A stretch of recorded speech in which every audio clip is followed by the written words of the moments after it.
nothing but the dog in me. One must die, chase the cat.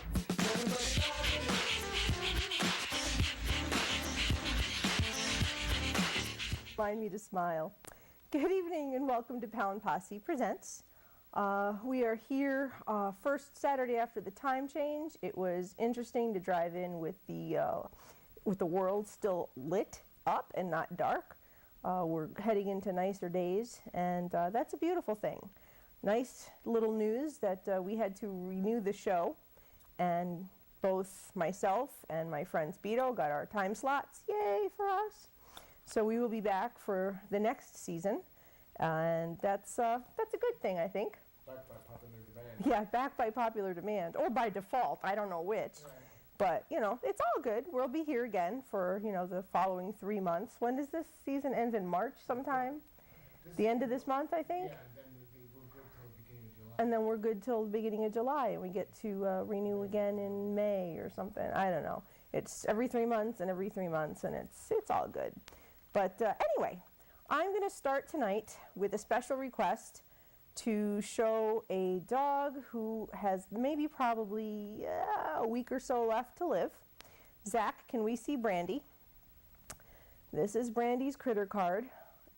She is a beautiful little girl, and she is loving and smart and goofy, entertaining, well-behaved, and running out of time. She has been in the Bristol pound for a year.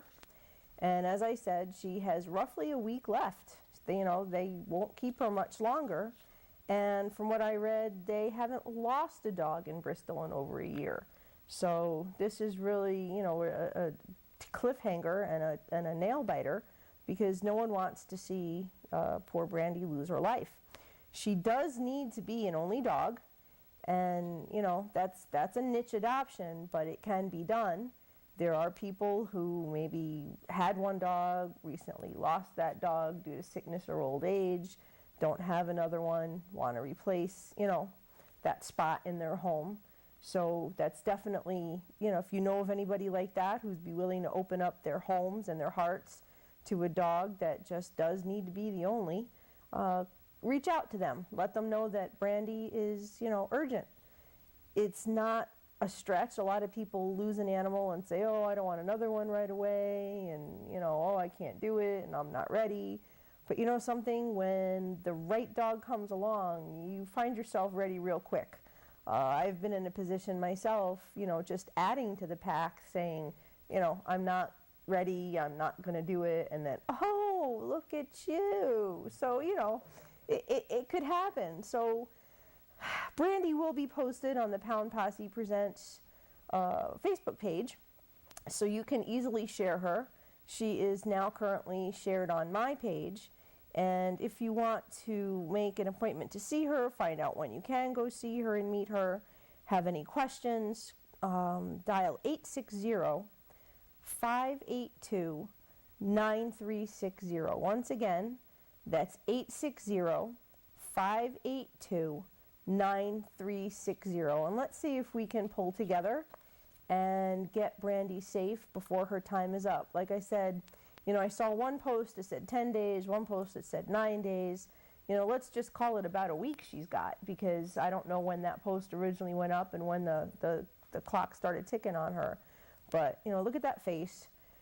It wouldn't be, she's not hard to love. Look at her. She just needs to be an only dog. And like I said, that's a niche, and it's a sad thing, but that's just who she is.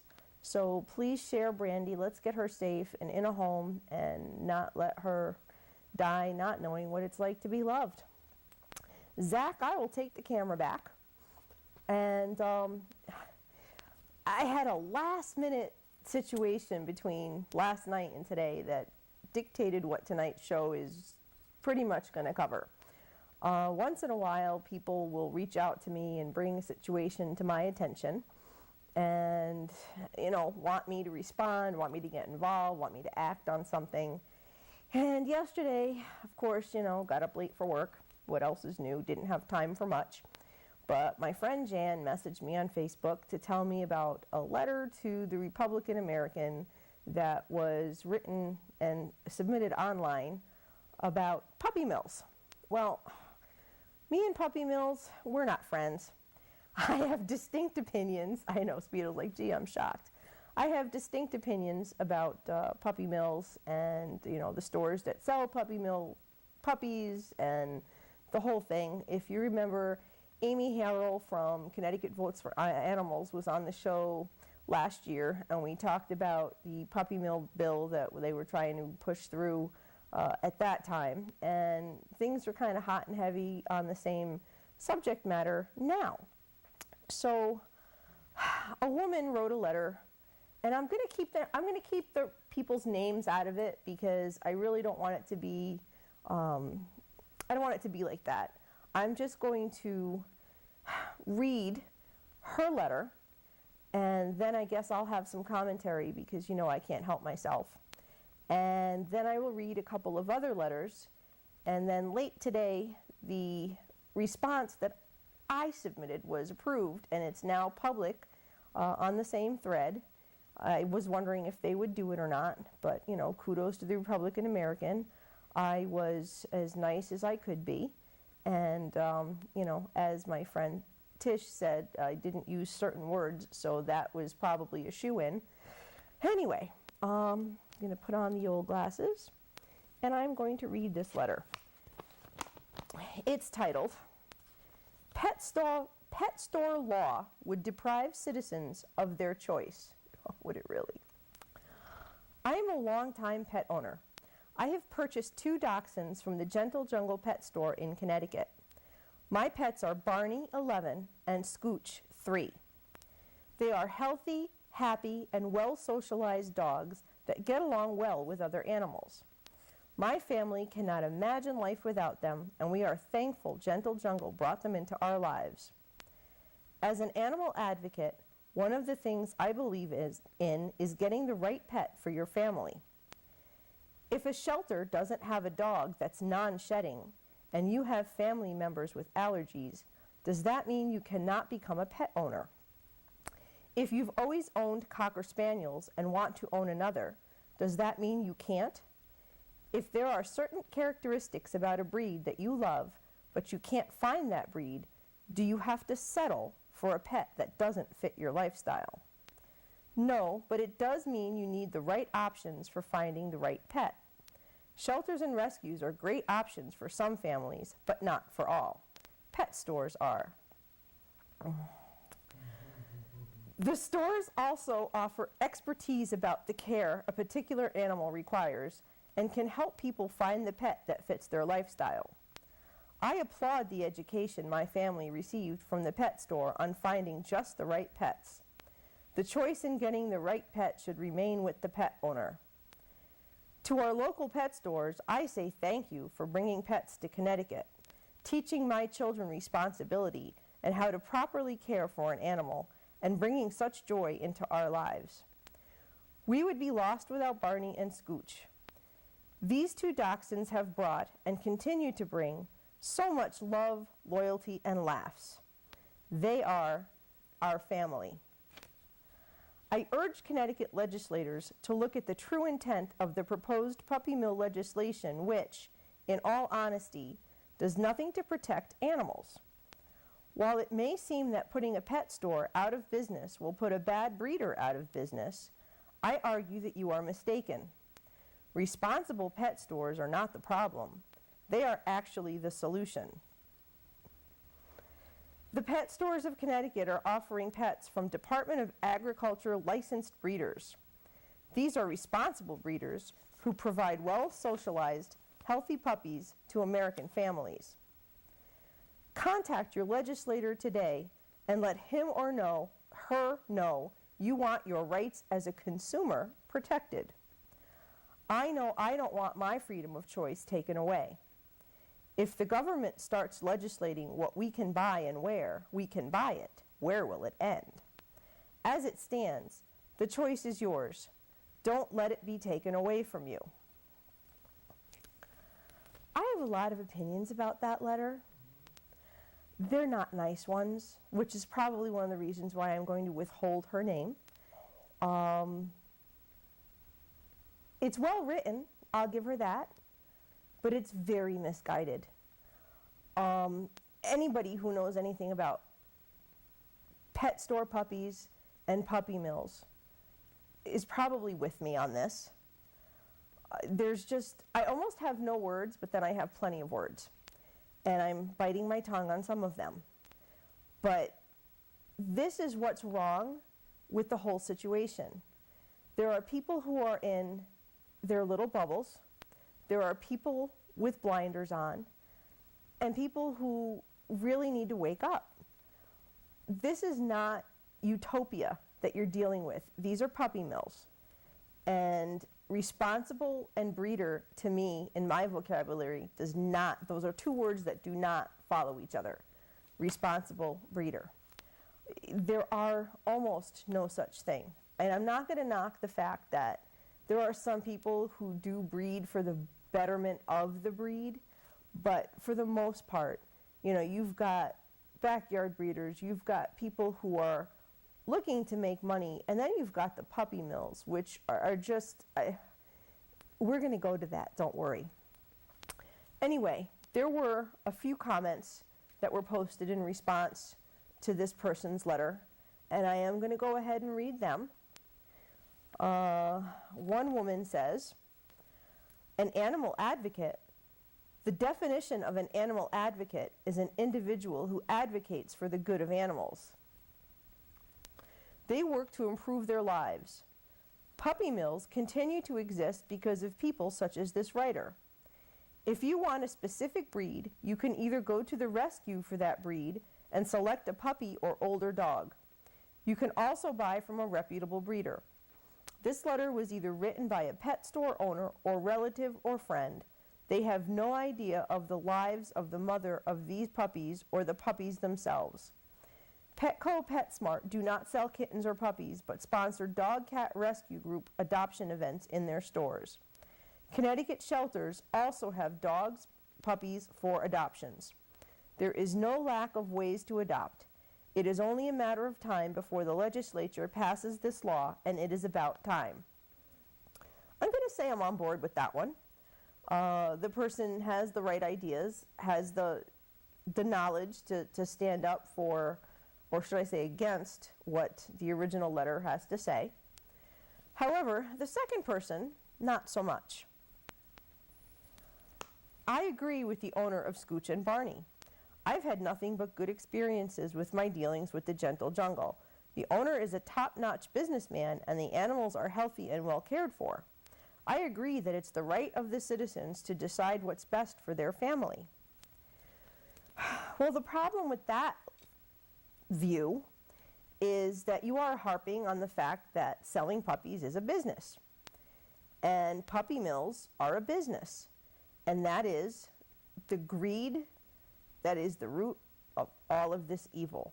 Puppy mills aren't there for the betterment of the breed. Puppy mills aren't there for the convenience, the safety, the thriving of the animals who are imprisoned within. They are there for the almighty dollar. So this person is taking the slant of just the wrong side of the slant. Now, my friend writes, this is not about the pet shops. Until you can personally inspect their animal sources, you cannot assume that the animals they are selling came from responsible and clean breeders. Go to ctvotes4animals.org and see why this legislation is being proposed. Most animals sold in Connecticut pet shops are born into puppy mills. There are numerous online websites dealing with rescue animals of specific breeds. Right now, there are 2 8-week-old dachshund puppies for sale in Pennsylvania on the Dachshund Rescue website. No need to go without a dog. People just need to do a little research or go to a responsible breeder. I love puppies too, but why don't the cage dogs bearing them deserve our respect and love as well? Spot on. This is a hot topic, and I was not able to put my response together until after midnight. I was up a little late anyway, but I will read you my response. which has already been shared all over Facebook. But Zach, what I would like you to do is scroll through those pictures that we've put together, and I will go ahead and get started on my response. How very nice for you and your family that your dogs are so loved. The parents of your beloved pets were not so fortunate. Perhaps some research on your part would make you question, as I do, your status as an animal advocate. Do you know the puppies that consumers such as yourself purchase at a premium come from puppy mills which house countless breeding stock kept in horrific conditions? They spend their lives confined in cramped, dirty, wire cages without so much as a solid platform to stand on. They do not get walked or exercised. They do not get love, affection, beds, toys, treats, baths, grooming, or veterinary care. Their lives are only of value as long as they can reproduce. Once they can no longer meet the quota, they may be shot, drowned, or auctioned off to another puppy mill for a life of more of the same until their tired bodies can no longer bear the burden of such never-ending abuse. Perpetuating this cycle is a questionable lesson to teach your children. There are countless pet stores able to thrive while serving the animal-loving community without contributing to the greed and the pursuit of the almighty dollar at the expense of the voiceless animals who are not given a choice. These pet stores are, in fact, the solution true animal advocates seek. Your concept of responsible breeders is as flawed as your knowledge of the substandard conditions that are government approved. The movement to ban the sale of puppy mill offspring is not trying to close pet stores, but rather trying to end the suffering within those puppy mills. As for the sourcing of anyone's family pet, there are tens of thousands of animals killed in shelters each and every day simply because they do not have homes. Surely you could put forth the effort to locate a pet that fits your lifestyle and save one of those lives, probably born to one of your reputable breeders, rather than head to your local store to buy a puppy as if life was a commodity. For you to urge Connecticut legislators to look at the true intent of the proposed puppy mill legislation, which in all honesty does nothing to protect animals, truly indicates that you have much to learn about the subject. Shutting down puppy mills is all about the protection of animals. Now we're still scrolling through these pictures, and some of them are kind of hard to look at. Of course they are. This is the way puppy mill dogs actually live. These pictures are readily available on any number of websites, any number of rescue pages that are out there on the internet.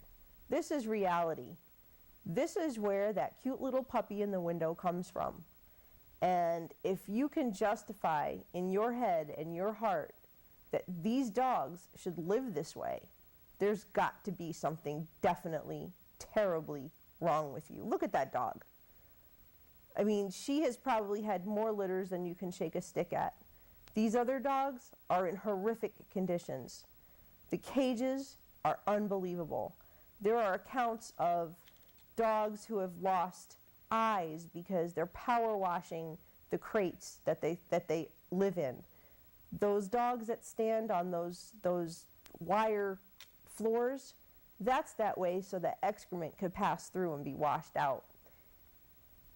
The power washers, as I said, can remove an eye, pop it right out. Some of these dogs go into distress when they're having their puppies, and it's not like they call the vet. I've read accounts of cesarean sections being performed on these dogs to rip the puppies out without anesthesia, without medical expertise. It's barbaric, and it really does. Connecticut needs to stop feeding into this because it's just wrong on so many levels. It has to be stopped. Now, I will take the camera back. And I'd like to say end of rant, but not quite. Connecticut Votes for Animals is the organization to defer to on all of this in Connecticut. They are forging ahead and trying to make the changes that are necessary to stop the practice of selling puppy mill puppies in Connecticut. You can visit them on Facebook. Their page is Connecticut Votes for Animals, or you can go to their website, which is ctvotesforanimals.org. That's ctvotesforanimals.org. Now, for anyone who's available on Monday, there is a public hearing at 1 p.m. for Bill SB 445. It's in the Legislative Office Building in Hartford, and anyone can speak. You have 3 minutes. You need to put together something clear, concise, to the point, no frill, no fluffs. 3 minutes goes by quickly. Believe me, I know. I have 27 or so to fill up every week. 3 minutes, I would never get anything said. So if you are available and you want to attend, please make sure that you check out the Connecticut Votes for Animals website. They do have a post about it. I have shared it as well. It gives you all the information that you do need to be able to get in to speak. And again, anyone can. And I think that it's a really good idea to get involved. I think it's a really good idea to follow Connecticut Votes for Animals because, like I said, they are the organization to defer to because they're really, really putting all of their efforts into making the changes that we need to see in this state. I believe that Chicago just recently banned the sale of puppy mill puppies, and there are a few other localities as well. And I think that we should definitely do everything we can to pull together and make this happen here. One of the pages that you might want to follow as well on Facebook is National Mill Dog Rescue. They do amazing work in trying to save these dogs and get them out of the life of the puppy mills. You can look at their page and see exactly the conditions, again, that these animals are living in. The auctions, they have pictures of the auctions that these dogs go to. And it's horrendous. You know, these dogs just don't know what's happening. Their lives are bartered and sold as if they were nothing. You know, the less productive dogs are like bargain basement dogs that nobody cares about. And the few that are lucky can be negotiated into a rescue. And that's what National Mill Dog Rescue does. They get these dogs out of the situation. They get them veterinary care. They get them cleaned up. They get them healthy. And they find them homes. It's not an easy thing to gain the trust of a dog who has never known a kind human touch. But they do their best to do this. And I applaud their efforts as well. Because without them, there would be too many dogs that met an untimely fate or have just dropped dead in these mills doing the same thing over and over. I've even seen pictures, you know, I said these dogs don't get exercised. They hollow out like a fan and like a hamster in a wheel. That's what these dogs get to run on. So you really need to do your research if you doubt anything that I'm telling you, because you're going to find it all online and it's verifiable. It's the truth. It's the real thing. You know, we don't all have the same experience in life. We don't all have the same knowledge. And I understand that, as I said earlier, there are people with blinders on that live in their bubbles that don't know the truth and, you know, think that everything is, you know, rosy and happy and wonderful all around the world, and it's not, okay? You know, my experience is a blessing as well as it is a curse.